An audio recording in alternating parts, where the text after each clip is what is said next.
আজ বানাবো পটল ভর্তা বা পটল বাটা। তো তার জন্য এখানে আমি 6 পিস পটল নিয়ে নিয়েছি। এগুলো সব আমি কেটে নিয়েছি, আপনাদের একটা দেখিয়ে দিচ্ছি কিভাবে কাটতে হবে। এরকম মাথাটাকে প্রথমে কেটে নেবেন এবং পেছনটাকে কেটে নেবেন। তারপর শুধু জাস্ট এইভাবে একটু করে চেঁচে নিতে হবে। খোসা ছাড়াবার কোনো দরকার নেই, খোসাটাকে জাস্ট একটু চেঁচে নিলেই ব্যাস রেডি। এইভাবে আমি এটাকে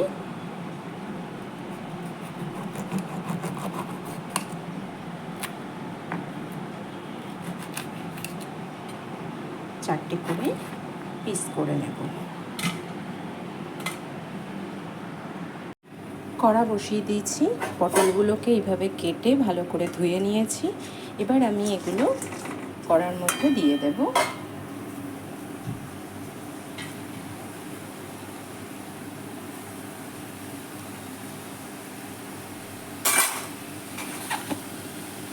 আর দেব সামান্য নুন,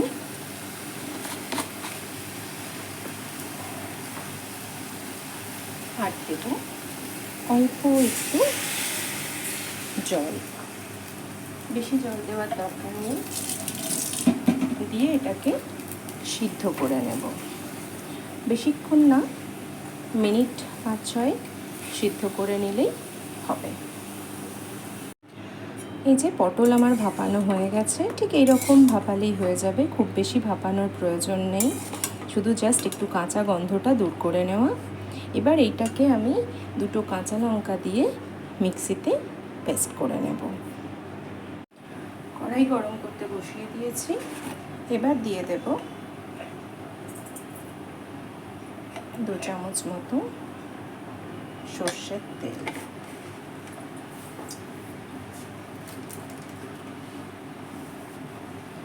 তাতে দেব একটা শুকনো লঙ্কা,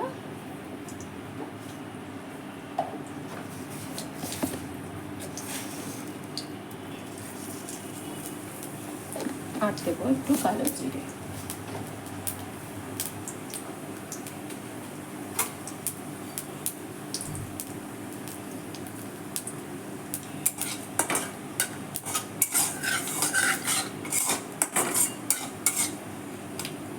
এখান থেকে আমি একটা শুকনো লঙ্কা ভাজা হয়ে গেলে একটু তুলে রাখবো।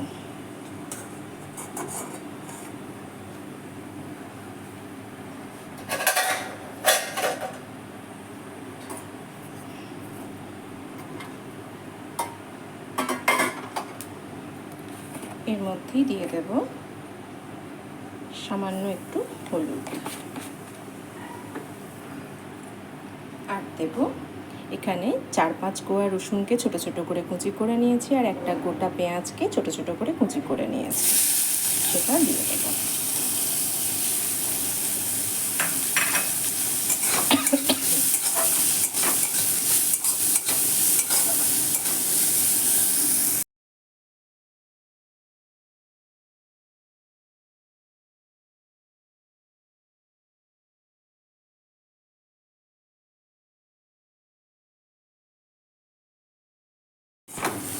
পেঁয়াজ আর রসুন আমার ভাজা হয়ে গেছে।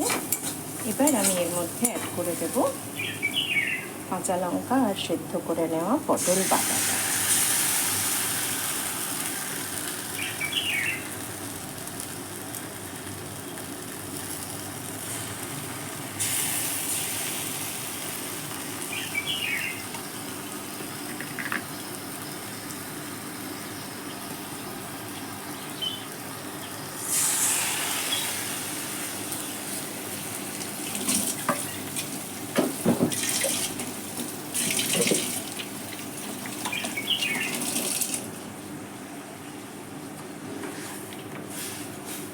এবার এটাকে আমি নেড়ে নেড়ে মিডিয়াম টু লো ফ্লেমে পুরো শুকনো করে নেব।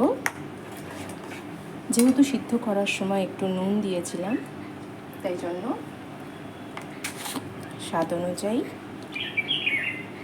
বাকি নুনটা দিয়ে দেব।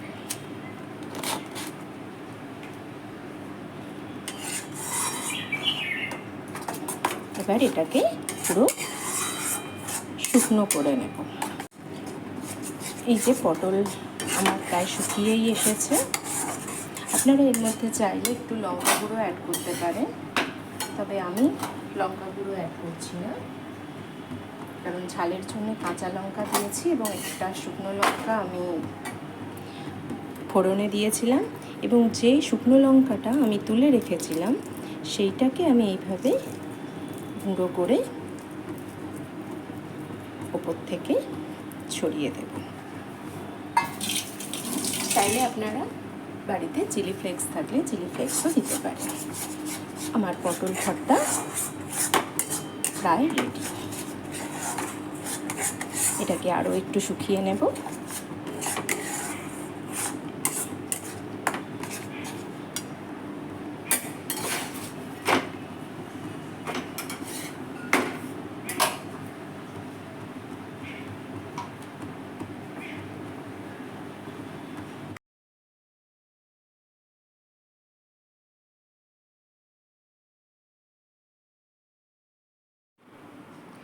আমার পটল বাটা বা পটল ভর্তা যাই বলুন, সেটা সম্পূর্ণ রেডি।